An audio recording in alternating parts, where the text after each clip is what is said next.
Hey everybody, hope you've had a terrific week this week. I'm really glad that you're tuning in because we're launching a new series today called Prodigal. And what we're going to do is explore for the next several weeks a story Jesus told.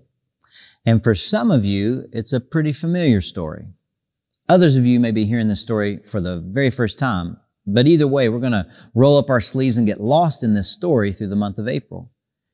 And listen, as far as stories go, we're in really good shape because the story Jesus tells that we're going to focus on, it's considered his most famous story. And it's considered by some to be the most famous story in the entire world ever. It's certainly one of the most revered stories Jesus ever told. And it's found in the Bible in the 15th chapter of the Gospel of Luke.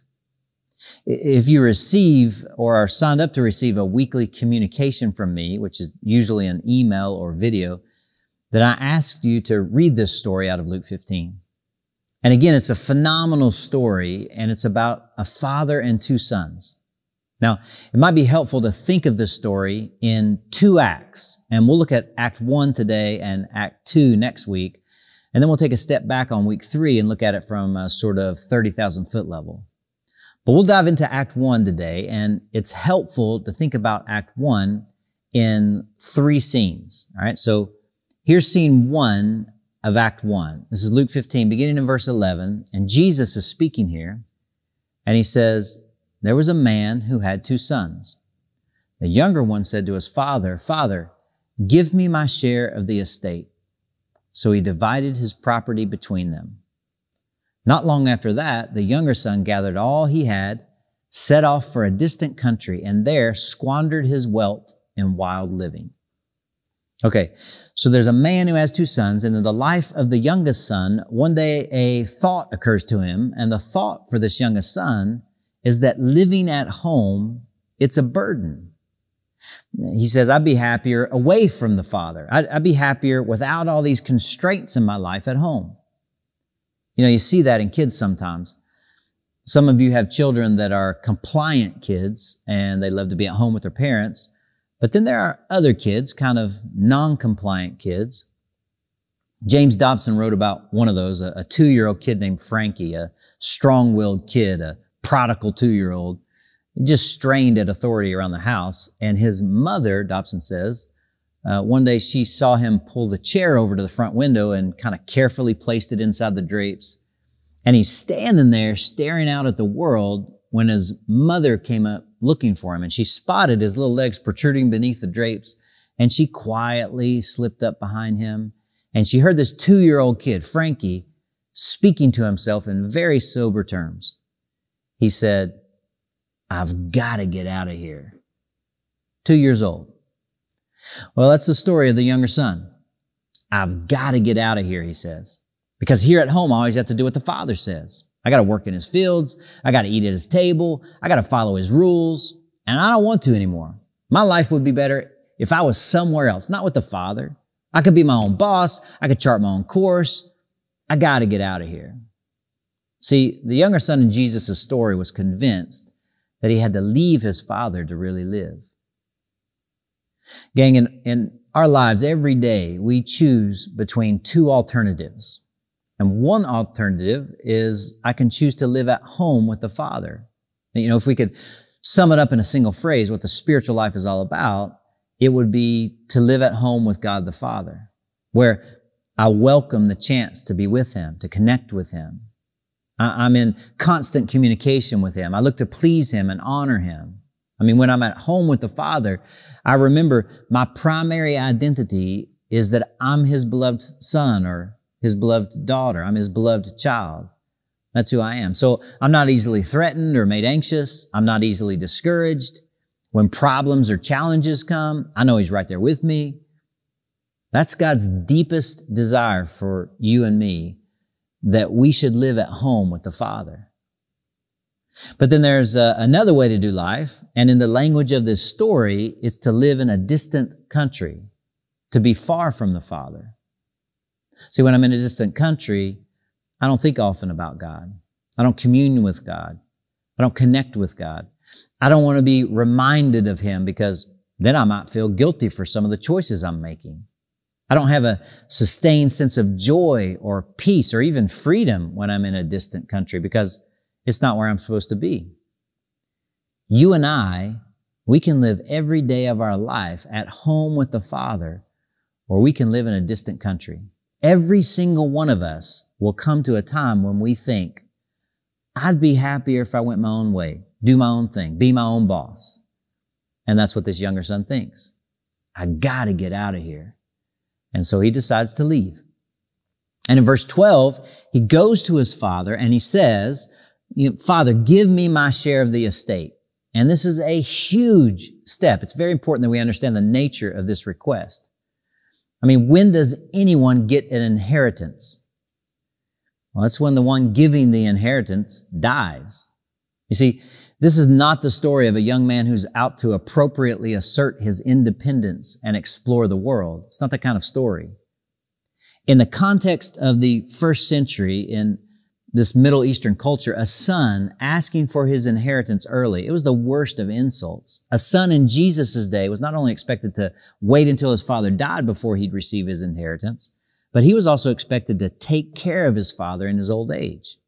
So this son is asking for his inheritance early. It was like saying, look, Dad, I don't really care if you live or die anymore. I just want to go my own way. It was a huge offense. Now, in some ways, the most remarkable part of this story is what comes next. The father allows the son to leave. The father takes what rightfully belongs to himself, what will sustain him in his old age, and the father freely gives it to his son. He doesn't have to do this, you see. No normal father would ever do such a thing. And Jesus is saying there's a God who gives freedom to his children, even when that freedom will cost him immense pain, because he hungers so deeply to be in a connected love relationship with his kids. And so the son leaves. And this leads us to scene 2. In verse 13, Jesus says, he set off for a distant country. The younger son set off for a distant country. Now, the story doesn't give us many details as to what actually occurred in this distant country. It simply tells us that while he was there, the younger son squandered his wealth in wild living. And we're left to imagine what wild living might have looked like in Jesus' day. I mean, if the story were told today, the son could have ventured off to Las Vegas or New York or maybe Kingsville or some other exotic place like that. I can imagine it was a journey that included parties of all kinds with few to no boundaries. I don't know how many of you have ever heard the word rumspringa. Rumspringa literally means running around.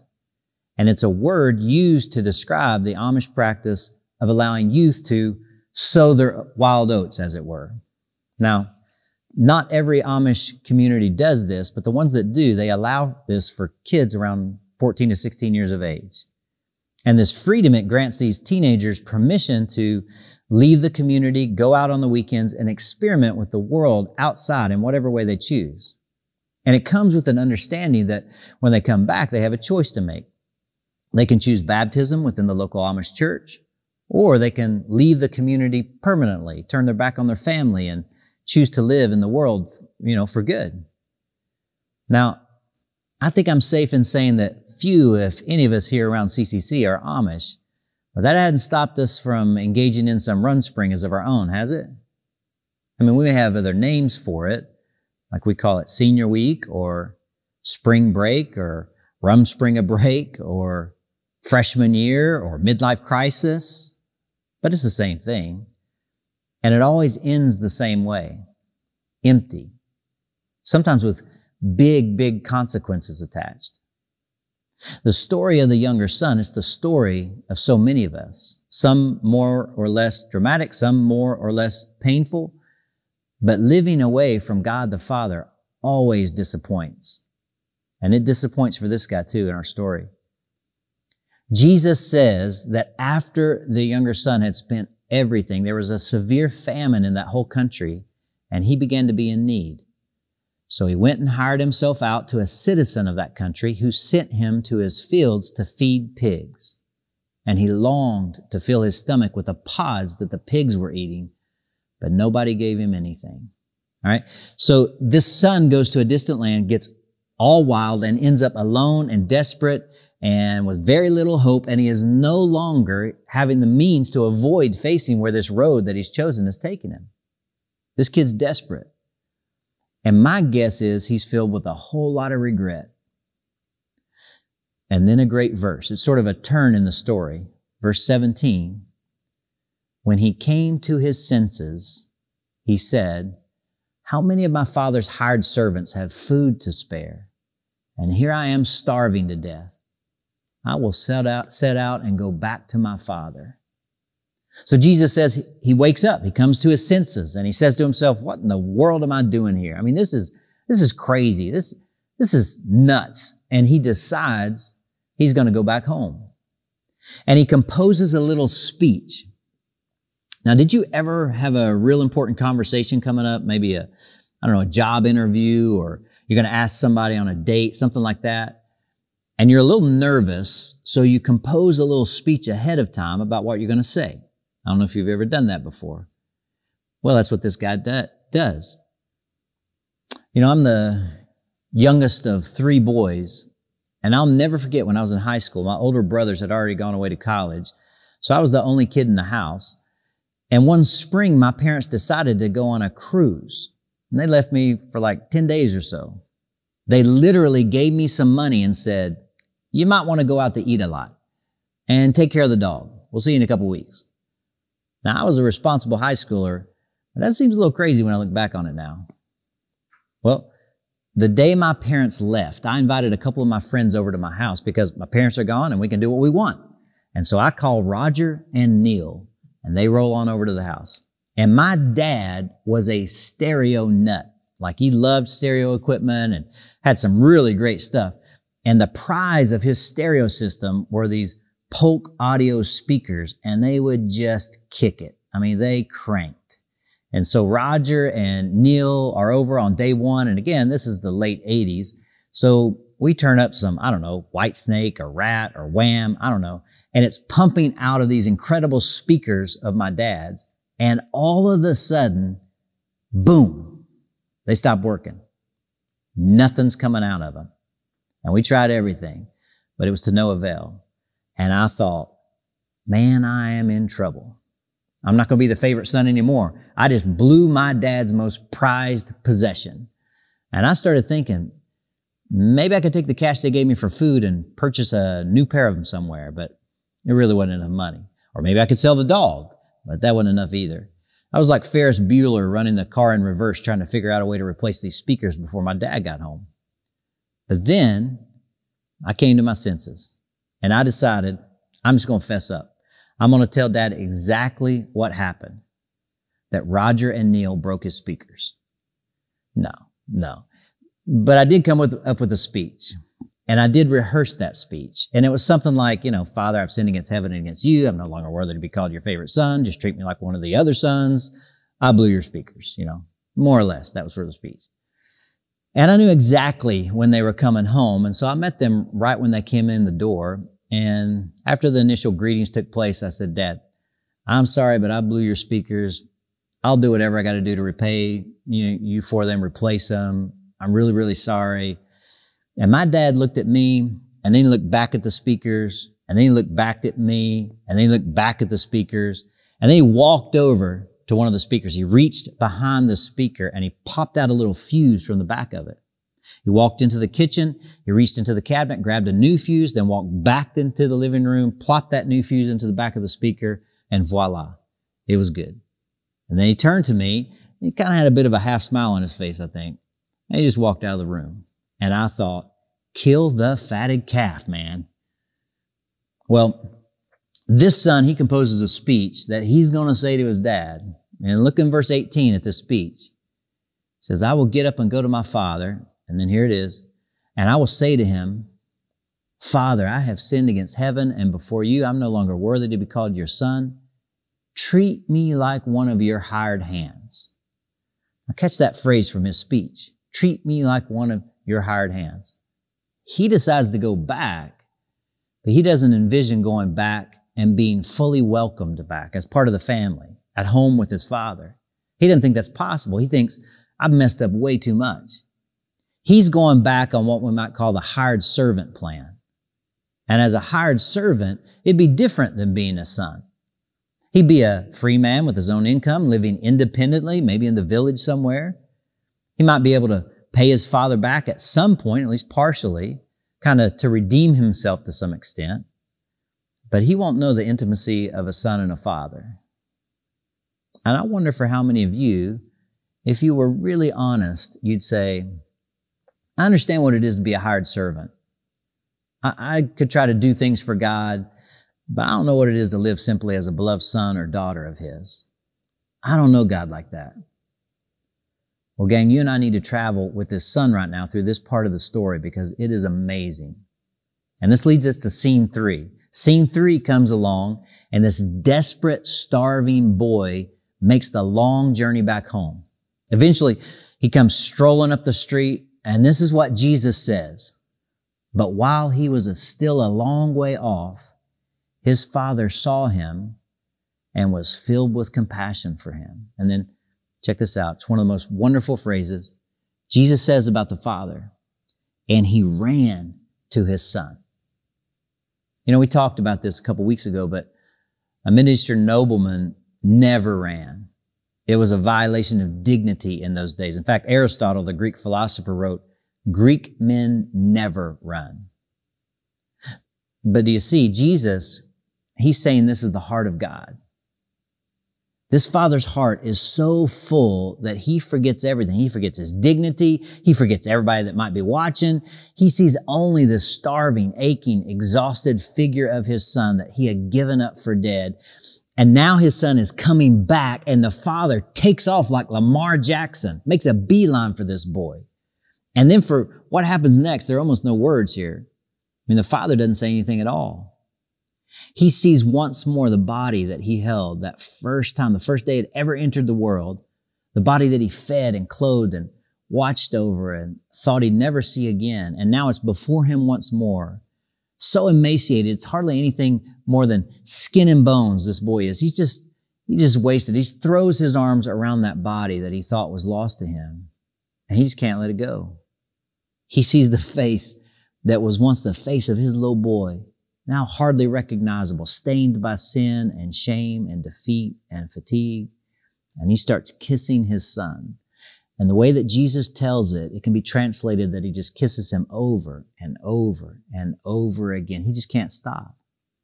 And for who knows how long, there are no words. There are just tears and embraces and kisses that say what words never could. That's the heart of God towards you.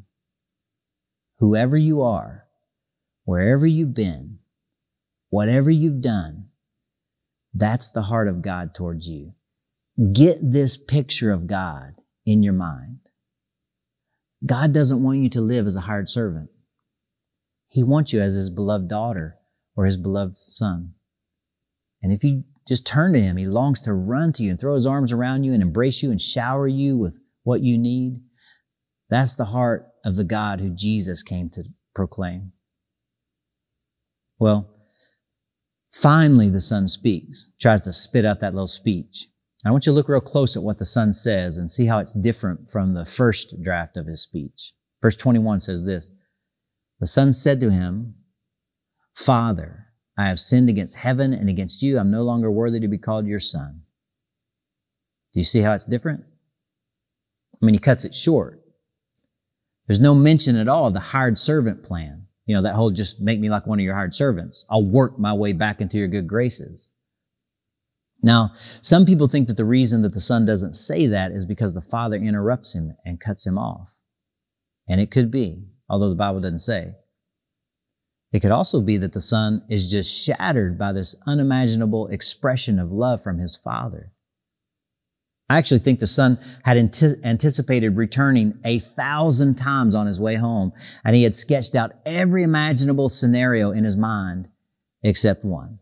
I think he had steeled himself against the possibility of very stern punishment, the possibility of maybe public ridicule, maybe that his father would banish him from the home forever and that he'd have to leave, and he knew he deserved that. I think he thought through every scenario but not the one that actually happened. I don't think he ever considered the possibility that his father would be the one to run to him and that the tears flowing like water would come from his dad's eyes.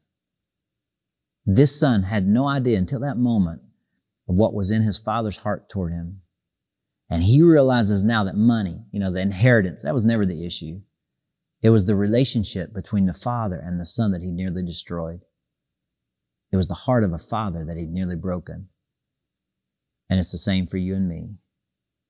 The son realizes that he can't earn his way back. It's not his job to dictate the terms or devise the plan, to think that he could provide full compensation to fix everything for his father. That was almost an insult too. His homecoming, if it were to happen at all, would have to be a sheer gift, just grace. See, the son realized in that moment, with his father's arms wrapped around him, kissing him over and over, he didn't want to be away from home anymore. Not even, close enough to be a hired servant.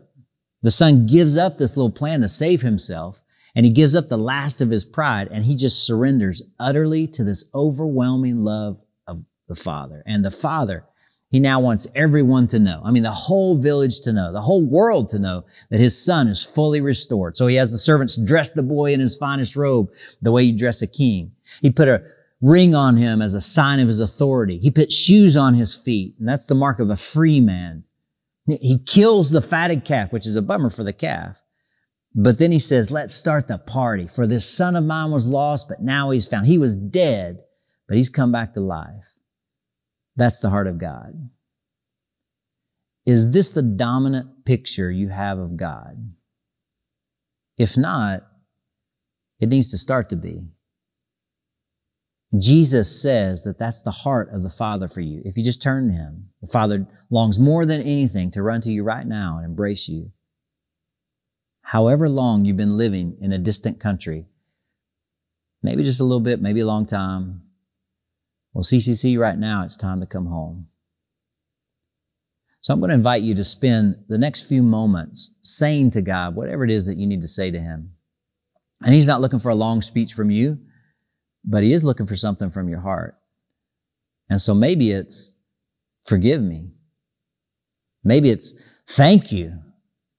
Whatever it is, we're going to take some time right now and remember through something called communion that he paid the ultimate price so you and he could be restored and you could know his true heart toward you.